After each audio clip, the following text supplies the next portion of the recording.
هي بيها خير؟ لو بيها خير ما ضلك علي بن ابي طالب، ما بيها خير، رايحه بجمالها وطلايبها وحالاتها ونعمها وخلصانه رايحه. واحد يبيعها بيضه لله عز وجل، واحد يركض وراها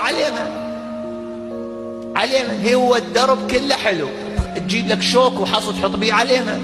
الانسان هو يتعب روحه ولا هو مخلوق من جمال؟ هو الانسان كله جمال، السالفه كلها جميله، احنا نقبحها. لوحه حلوه ويجيب له قلم ويشخبط شخبط شخبط، ودفترك ابيض تشخبط علينا. هذا الحكي الك والي مو الهم، راحوا بلغوا المقامات. هم انت شاب في قمه عطائك ما عندك خلق للعباده، عود مني يصير عمرك 70 سنه تتعبد. هو انت بقوتك هسه ما جاي تتعبد، بقوتك ما تقدر تتغلب على ملكه سيئه، لا تقول بعدين، البعدين شغل ابليس.